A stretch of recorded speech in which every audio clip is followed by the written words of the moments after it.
بسم الله الرحمن الرحيم. الحمد لله نحمده ونستعينه ونستغفره ونؤمن به ونتوكل عليه ونعوذ بالله من شرور انفسنا ومن سيئات اعمالنا. من يهده الله فلا مضل له ومن يضلله فلا هادي له. ونشهد أن لا إله إلا الله وحده لا شريك له. ونشهد أن سيدنا ونبينا ومولانا محمدا عبده ورسوله صلى الله تعالى عليه وعلى آله وأصحابه وبارك وسلم تسليما كثيرا.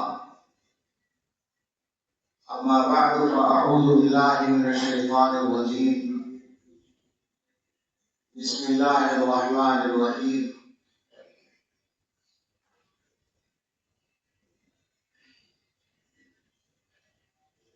يا أيها الذين آمنوا اتقوا الله حق تقاته ولا تموتن إلا وأنتم مسلمون. صدق الله العظيم. اللهم صل على سيدنا محمد وآله وأصحابه وبارك وسلم. اس وقت سامنے جو لوگ بیٹھے ہیں عام طور پر علماء اور طلباء ہیں، اور بیان کی جگہ مسجد ہے. میرا ایک بہت پرانا تاثر ہے کہ دینی بات کہنے کی سب سے اچھی جگہ مسجد ہے اور سب سے اچھے مخاطب علماء اور طلباء ہیں.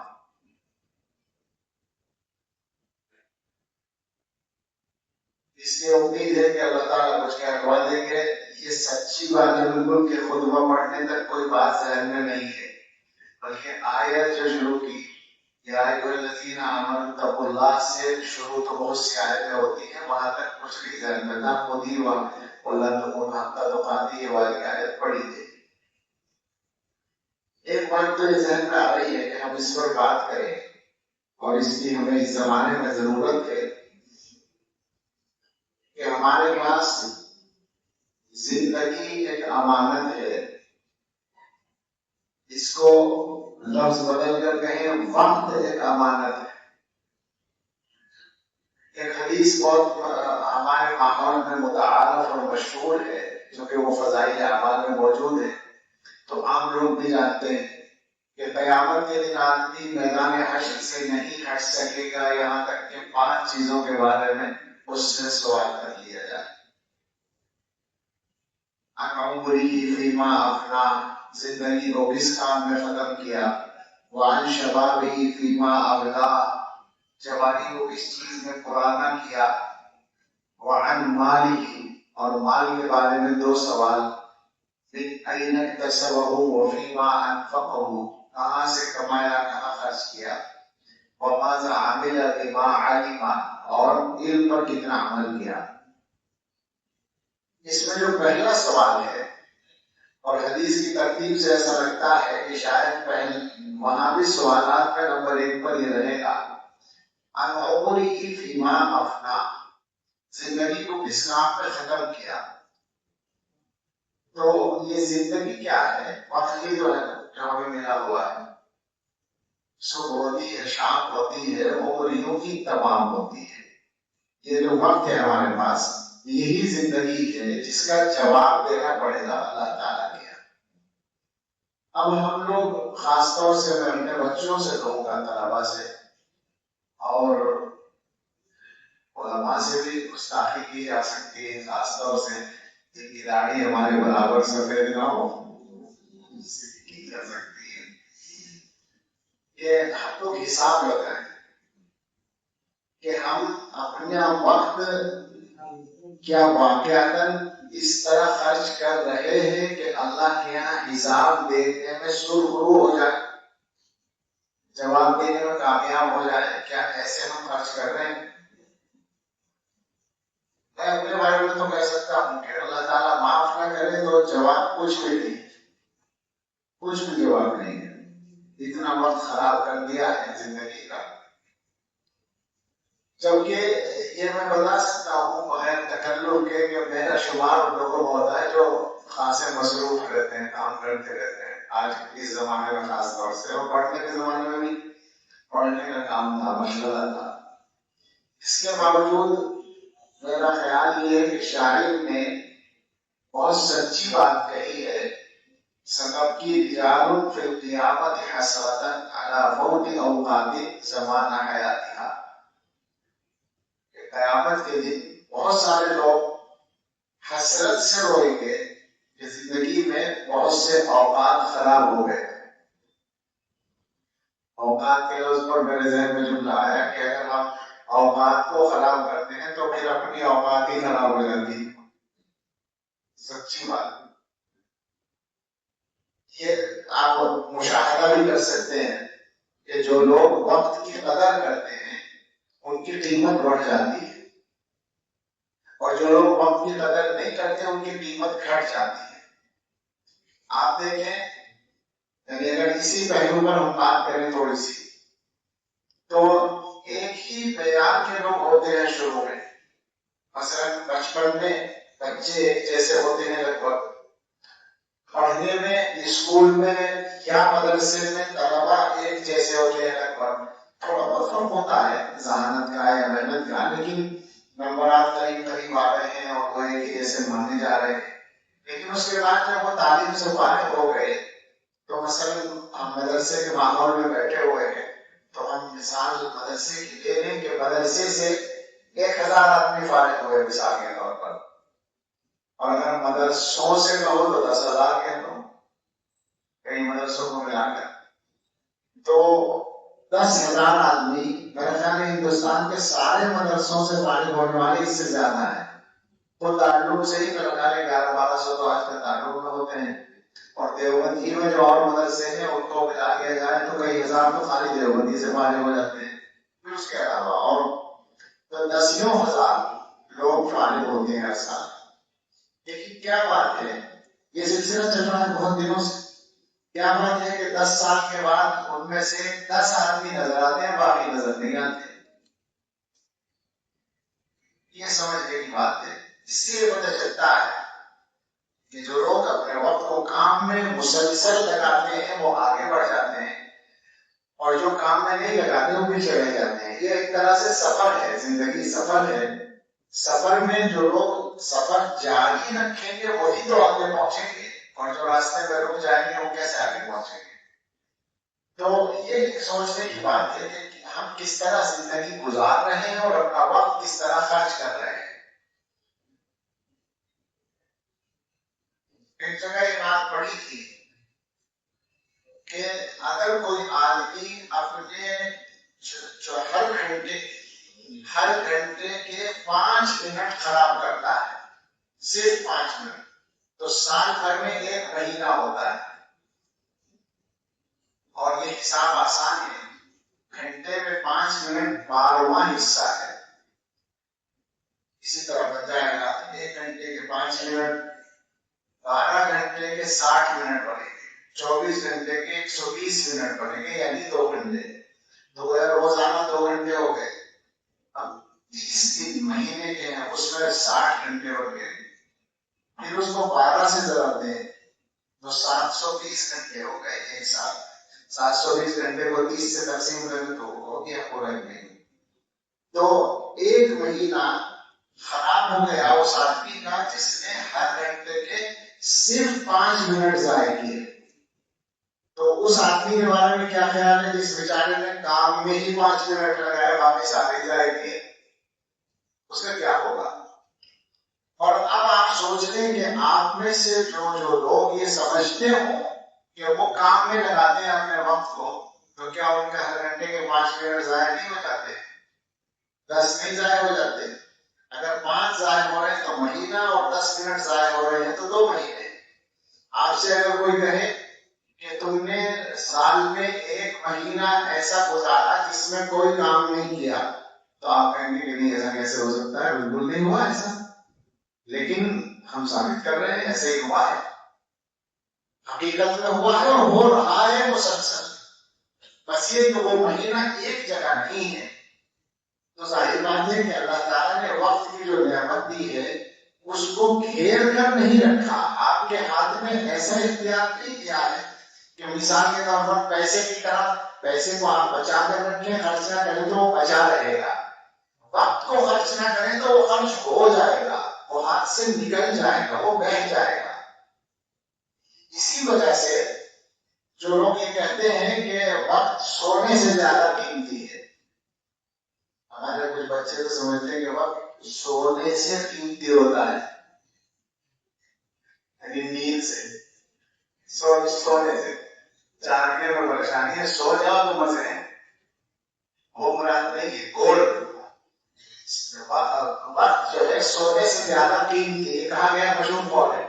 لیکن تحقیقی بات یہ ہے کہ یہ صحیح نہیں ہے قول, اس لیے کہ مقابلہ وہاں ہوتا ہے جہاں دونوں طرف ایک جیسی حیثیت ہو.